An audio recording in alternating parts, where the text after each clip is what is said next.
Paz seja convosco. Quero glorificar o nome do Senhor pela sua vida, que em meio a este vírus, a esta turbulência, se dispôs a estar na casa do Senhor. Nós temos um Deus que é poderoso para fazer infinitamente mais do que pedimos, pensamos ou imaginamos, e nós confiamos em Deus, mas também nós temos que proceder o zelo, nós temos que ser zelosos em relação às coisas da nossa saúde, tá? Estamos vendo nesse primeiro período o ser de Deus e seus atributos, em especial o poder de Deus. E na semana passada nós falamos que este poder do Senhor, esse poder ordenado, ele não é um poder que é comunicado aos seres humanos. Os seres humanos, eles não têm este poder. Muitas pessoas acham que tem este poder, mas na verdade o homem, ele tem um poder que é derivado de Deus e é um poder limitado. Falamos também na semana passada das características desse poder. Esse poder é essencial em Deus. Não há como Deus não ter este poder e continuar sendo Deus. Esta característica de ser poderoso é uma característica de Deus. E no dia de hoje nós começamos falando sobre o poder de Deus, que ele é infinito. Não há como você medir, não há como você tentar pesar o amor de Deus. O amor dele é infinito numa medida que nós não conseguimos medir. Paulo exalta o poder de Deus quando fala da suprema grandeza do seu poder para com os que creem, segundo a eficácia da força do seu poder. Efésios capítulo 1, verso 19. Efésios capítulo 1, verso 19.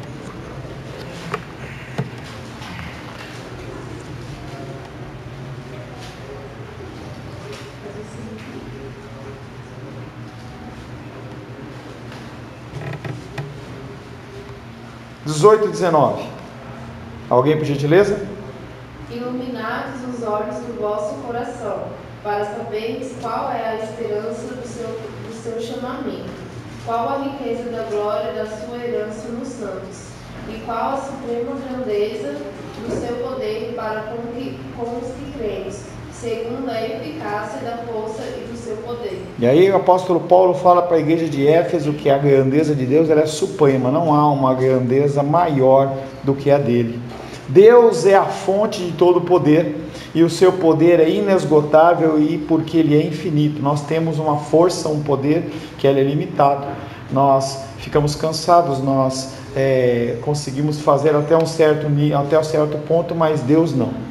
Se Deus tivesse um poder que os homens têm, um poder finito, ele não seria Deus e não poderia ter feito tudo o que fez. Quando nós comparamos as obras das nossas mãos e as obras que o Senhor fez, nós podemos de longe mensurar a grandeza do seu poder. Paulo diz que o poder de Deus vai além do que podemos imaginar. Efésios capítulo 3, verso 20. Efésios capítulo 3, verso 20. 3. Efésios 3. Ora, aquele que é poderoso para infinitamente mais, para fazer infinitamente mais do que tudo quanto pedimos ou pensamos, conforme o seu poder que opera em nós. E aí o Senhor, ele estabelece algo para nós conseguimos tentar mensurar de alguma forma. E nós olhamos e falamos, nós podemos olhar e falar assim: esse poder de Deus, ele é tão grande que ele é infinitamente maior do que tudo que eu possa pedir. Tudo que você possa pedir na terra, ele é maior. Tudo que você possa imaginar, ele é maior. O texto não está falando apenas do que pedimos em oração, mas das coisas que imaginamos. Deus é tão infinitamente poderoso que a nossa imaginação não é suficiente para alcançar tudo o que Ele faz, tudo o que Ele é capaz. Há um tempo atrás eu lembro de ter visto com a Rosângela e com a Luísa, nós vimos o filme lá do Aladim, e aí aquele gênio falava assim: o que você deseja? E ele ficava ali pensando: o que eu vou querer? O que eu vou querer? Aí eu quero isso. Aí ele fala: isso é pouco. E não, e vai. E nós temos uma capacidade limitada, e Deus, ele pode fazer muito mais do que o que nós pedimos ou pensamos ou imaginamos. Os seres humanos podem querer o poder, e alguns deles até alcançam algum poder que lhes é conferido, mas Deus é o poder. Então nós temos a figura do poder que é concedida para algumas pessoas, mas esse poder ele tem uma limitação. Mas Deus ele é caracterizado por ser Ele todo o poder.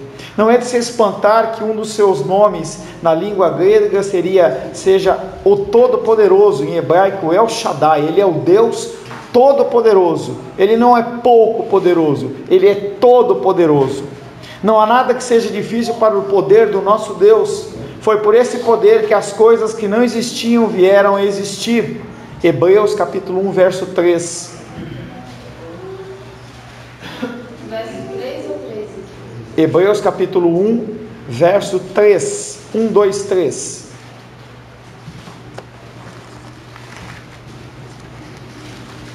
Ele, que é o resplendor da glória e a expressão exata do seu ser, sustentando todas as coisas pela palavra do seu poder, depois de ter feito a purificação dos pecados, assentou-se à direita da majestade nas alturas. Como que ele faz todas as coisas continuarem funcionando, que é algo que nós falamos, o funcionamento, não é só você criar, esse funcionamento perfeito, ele faz através da sua palavra. Às vezes a gente vê no farol a pessoa tentando fazer aqueles malabares, tal. Às vezes ele derruba, tem um pino, 2 bolinhas, 3 bolinhas, deixa cair. Deus ele consegue coordenar tudo apenas pela sua palavra, a palavra do seu poder.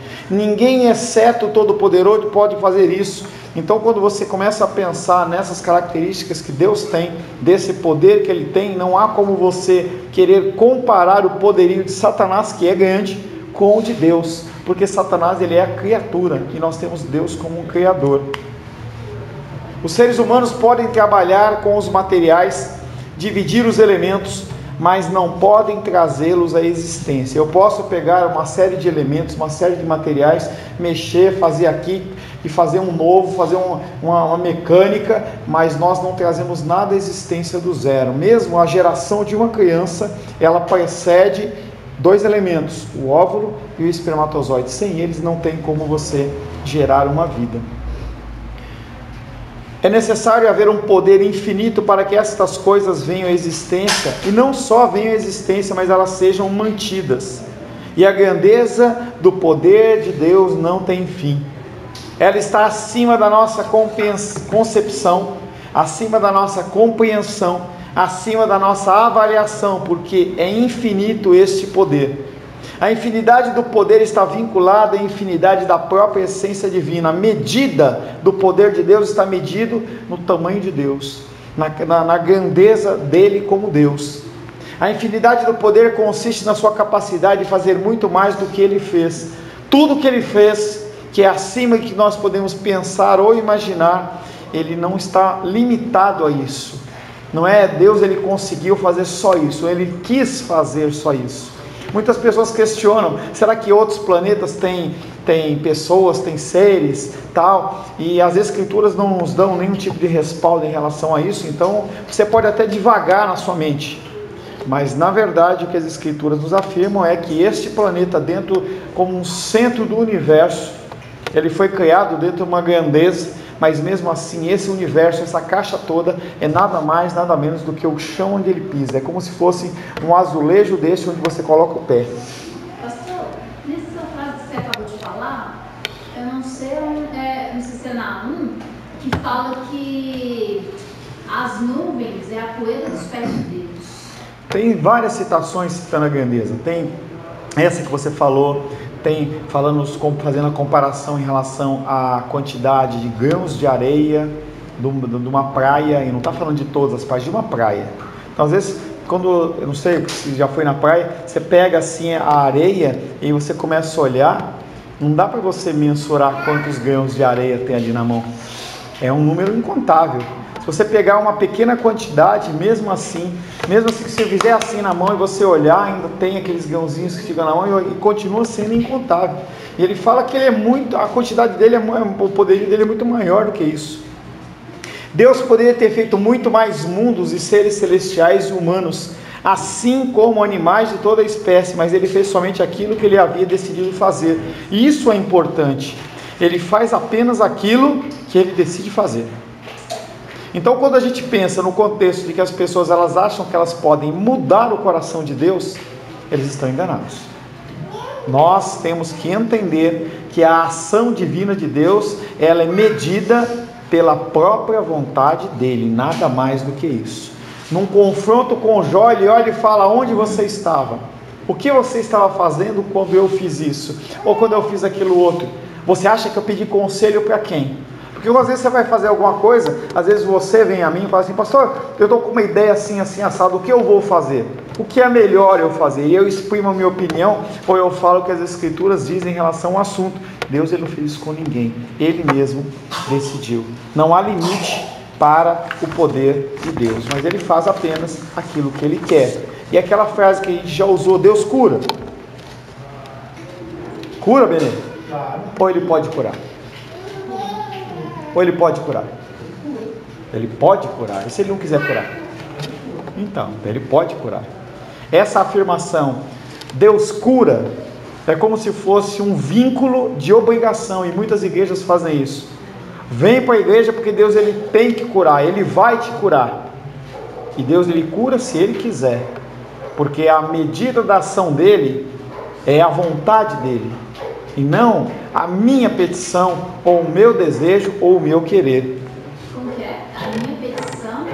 A medida do poder de Deus é a vontade dele, não a minha petição e o meu desejo. Deus não é medido pela minha oração e pelo meu desejo, a menos que ele assim determine, como é, por exemplo, o caso do rei Ezequias, em que ele cria uma situação que, se houvesse aquela situação, ele ia conceder mais anos de vida para o rei Ezequias. No caso, ele orou, Deus concedeu, mas não foi uma mudança de decisão de Deus, ele já tinha decidido. Mesma coisa Moisés sobe, aí ele tem o negócio lá do bezerro de ouro, aí Moisés fala: olha, se o Senhor não for conosco, Deus fala que não vai, se o Senhor não for conosco, então não nos faça sair desse lugar, me risca da tua presença. Então eu vou. Não foi Moisés que fez aquilo. Deus, ele criou uma situação como no rei Ezequias. Se Moisés, ele se humilhar nessa condição, assim, assim, assado, eu decido que eu vou agir dessa maneira. Fale, Benê. É igual, no caso que você está falando aí, no caso de Deus já tem tudo determinado, né? Aí só que Deus fica esperando o nosso agir para que tudo aconteça. Não, ele tem tudo determinado, mas em algumas situações ele decide colocar nós na jogada. Em algumas, não todas. Então, em algumas situações ele fala: se o Benê agir dessa maneira, eu vou agir assim. Se ele não agir, eu continuo com esse plano aqui. Mas é porque ele decidiu, não porque ele está dependendo de você, ou porque ele está precisando de alguma coisa minha ou sua. É a própria decisão dele de agir de um jeito ou do outro. É uma decisão. É como se alguém estiver devendo um dinheiro para você, e o cara chega para você e fala: ó, Benê, eu estou aqui com os 100 reais que você me emprestou. A obrigação da pessoa é devolver o dinheiro para você que pediu emprestado. Mas você pode olhar e falar assim: não, pode ficar para você, eu vejo que você está precisando. A decisão é sua, mas a obrigação dele é devolver. Porque nisso que a gente não, né? O pastor está falando, entra assim, né? A questão que Deus que determina tudo. Mas aí é aquela parcela de uma gotinha de responsabilidade humana, né? Que continua não mudando a vontade de Deus. Não, é isso que eu estou falando. Então, assim, então Deus espera, como você falou assim, essa responsabilidadezinha que Deus concedeu ao ser humano, aí ele vai optar, porque se optar, vai ter a colheita, né? Colheita? Como assim? Sim, estou falando assim, Deus é quem determina. Deus, se a pessoa seguir por isso ou seguir, Deus é soberano. Mas essa pequena responsabilidade que Deus deu ao homem, conforme o que ele fizer, Deus sobre ele vai descer a colheita que ele optar. Continua sendo soberano, mas com a participação humana por decisão dele. Perfeito. Todavia a execução do seu poder é, como já vimos, controlada pelos seus decretos. A ação de Deus, ela funciona em cima de decretos, das decretos ordenados que estão nas escrituras. Ele não sai desse contexto. Lembra quando você falou do cercadinho semana passada? Esses cercadinhos são os decretos dele, e ele age dentro desses decretos porque ele assim o determinou. Então ele fala, eu vou agir desta maneira, independente. Então eu sou fiel. Se o povo for infiel, eu vou continuar sendo fiel, porque eu não posso negar a minha pessoa. É um decreto que ele fez. Mas ele, como Deus, ele não teria que fazer isso. Mas ele que determinou. E para ele continuar sendo Deus, para ele continuar sendo fiel às suas próprias palavras, ele honra as suas palavras. Deus não pode ser mais poderoso do que ele é, porque ele já é um poder supremo.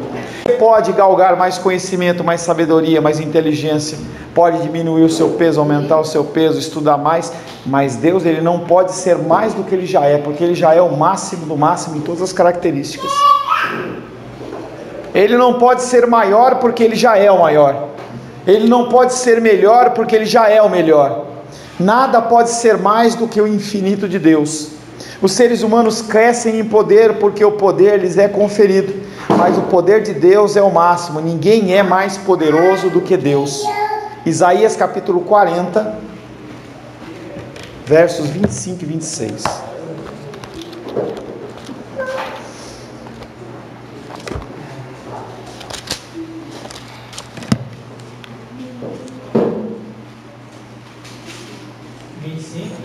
E 26.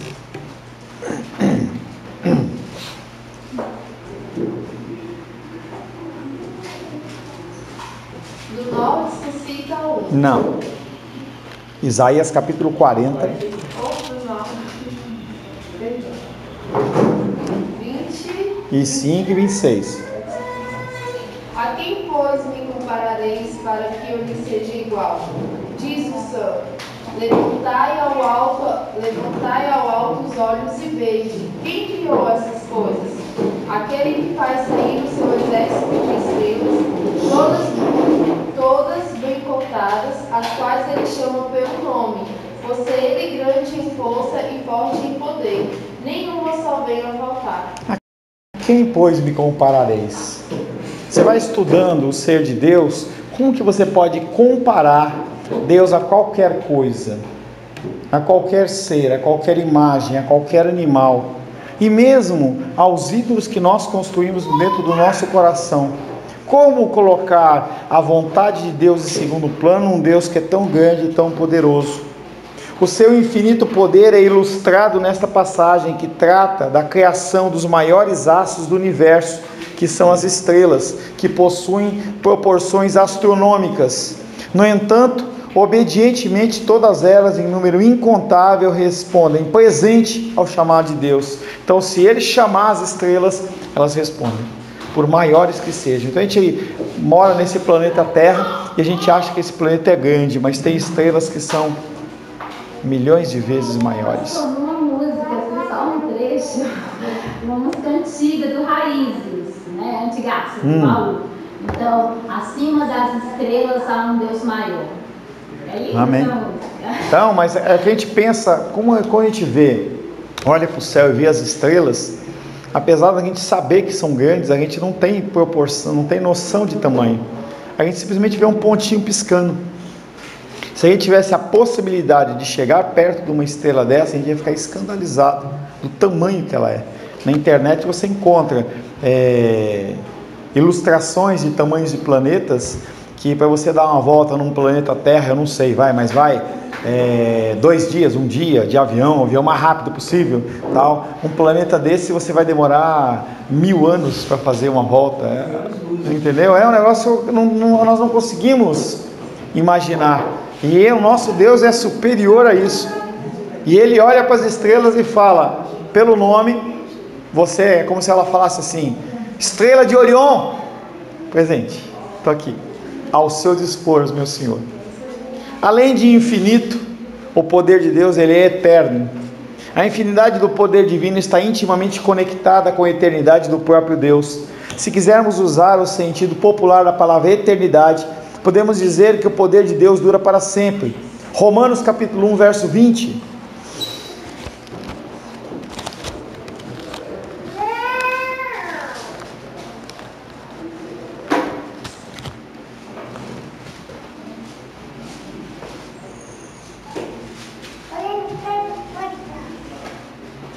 Porque os atributos invisíveis de Deus, Assim, o seu eterno poder, como também a sua própria divindade, claramente se reconhecem desde o princípio do mundo, sendo percebidos por meio de todas as coisas que foram criadas, tais homens são, por isso, indesculpáveis. Então eu consigo ver o apóstolo Paulo sentado em cima de um monte e olhando, por exemplo, para uma nuvem, olhando para um rio, olhando para os animais pastando, e ele pensando assim: como Deus ele é poderoso, como ele é grande.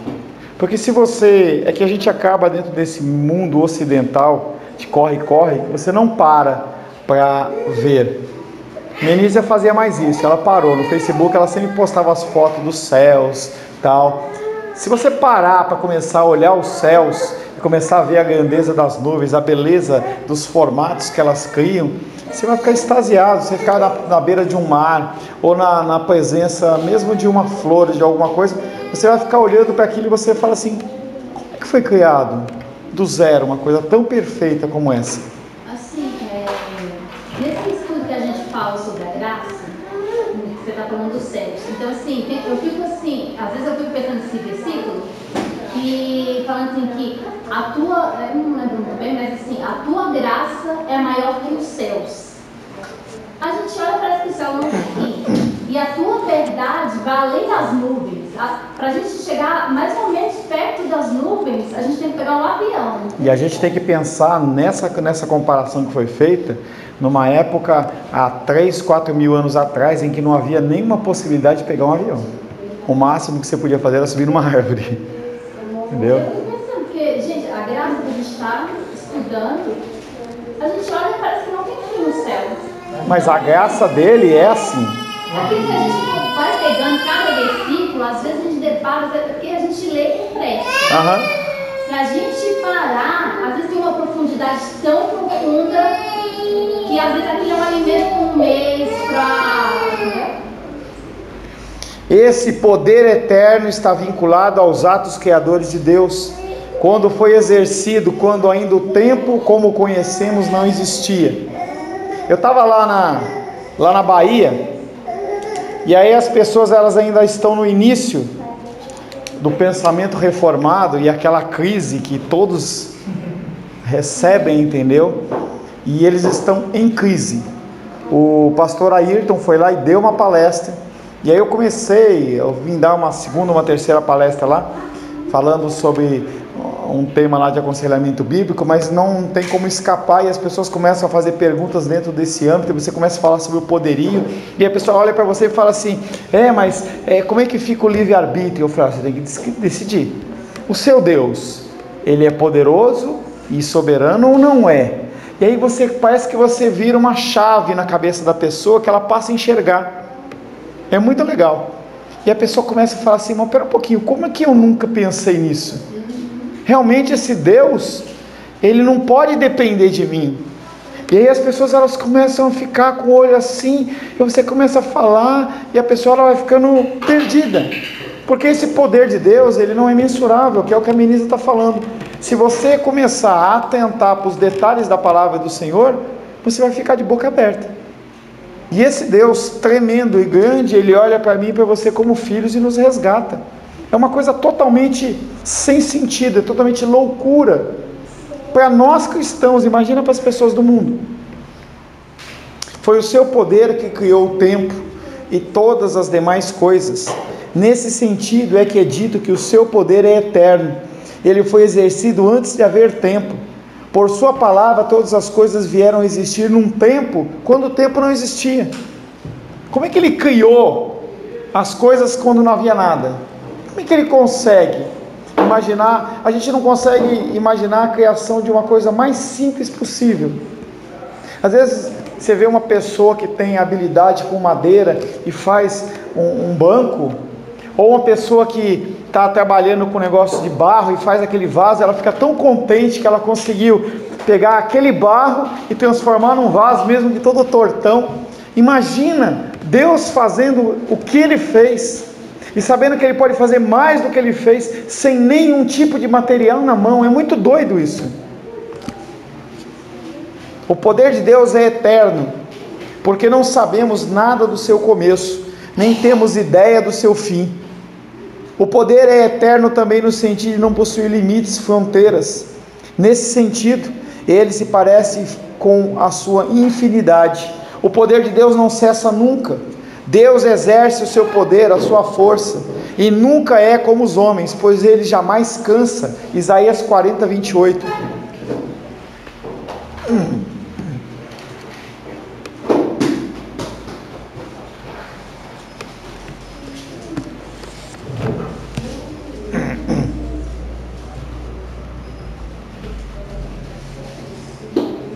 Não sabes, não ouviste que o eterno Deus, o Senhor, o Criador dos fins da terra, nem se cansa, nem se fadiga, não se pode esquadrinhar o seu entendimento. O profeta Isaías, ele está falando da grande majestade do Senhor e do grande poder que ele tem, porque eu e você não nos cansamos.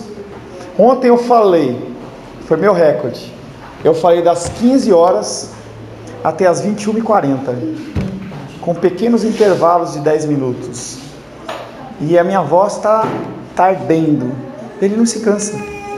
A ação dele é uma ação que não é limitada por um esforço. Ele fala que nós teremos as nossas forças renovadas como a da águia, mas ele não tem que ter força renovada nenhuma, ele tem a própria força. E aí ele fala para a gente tentar esquadrinhar o seu entendimento. Não se pode, não tem como. E o esquadrinhar, você pode pensar como você tentar medir, pegar uma régua, pegar alguma unidade de medida, talvez tentar olhar um microscópio ou uma luneta, e você não consegue mensurar nem a perfeição, nem a quantidade, nem a extensão. Em certo versículo, o apóstolo Paulo fala sobre a largura, a altura e a profundidade do amor de Deus, que são infinitos. Em qualquer medida que você olhar, que é o que a Menisa estava falando, qualquer medida que você olhar, você não consegue imaginar o tamanho do poder de Deus, a graça de Deus, que é comparada, mas não equiparada, é diferente. Ela é comparada porque é uma medida que nós podemos ter, como os céus, maior que os céus, e nós olhamos para os céus e não conseguimos ver nem o fim nem o começo. Por isso que ela é equiparada, ela se assemelha, mas não é medida daquela forma. Portanto, Deus vai exercer o seu poder para sempre, e os seus filhos perceberão essa característica do seu ser e serão grandemente beneficiados por ela. Em nossa fraqueza seremos fortalecidos pelo seu poder. Isaías 40, 31.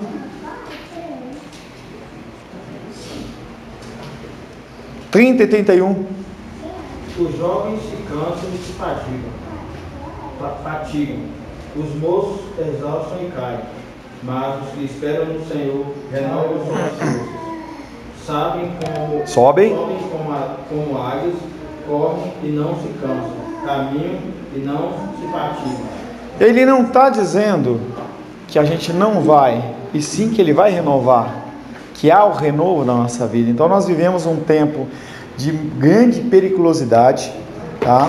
Em relação à saúde, tá? É algo que eu compartilhei no vídeo que eu coloquei lá, que um dos grandes perigos de uma pandemia como essa, às vezes nem é a enfermidade, ou mas nem é tanto. O problema é que nós temos uma curva de saúde que ela tem uma capacidade de atender leitos dia.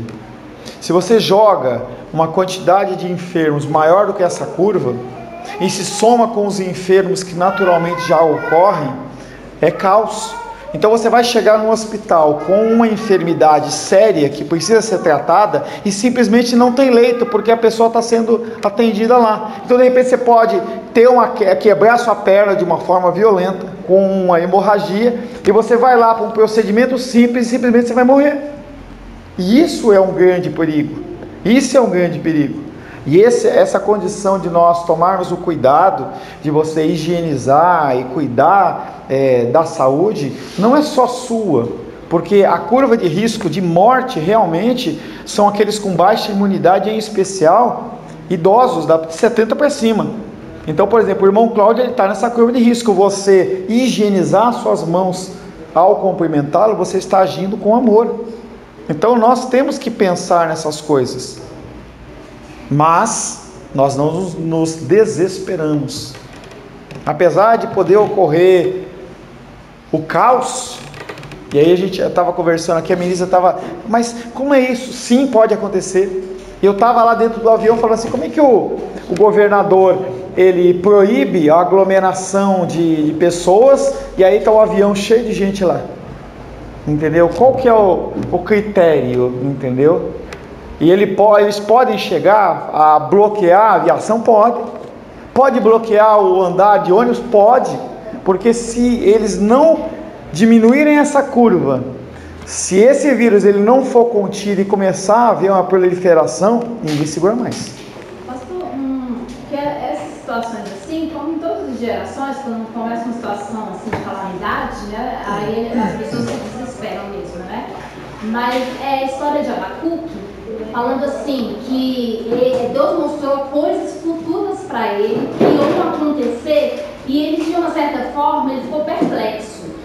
Mas aí, então, ele se voltou, se colocou em si, e a alegria dele era Deus, então ele falou assim, ainda assim eu me alegrarei no Senhor, ainda que a videira. Então, assim, ele viu a situação extrema que o povo de Deus ia passar, mas ainda assim ele se voltou a si, e a alegria dele era Deus. Então aí ele falou, ainda assim que, imagina, o mundo, assim, o que eu imagino, assim, bem rapidinho, o que eu imagino assim, eu pensando esses dias nesse versículo, essa situação de Abacuque, imagina um mundo cinza, né, sem frutos, sem flores, sem nada, um mundo seco, as árvores tudo secas. Eu pensando assim, não sei como que foi mesmo, né, mas ele falando, ainda assim, com a situação mais extrema, ainda assim eu vou me alegrar. Só um detalhe, ele não caiu em si, o Senhor trouxe a sanidade a ele, porque senão ele continuaria perplexo.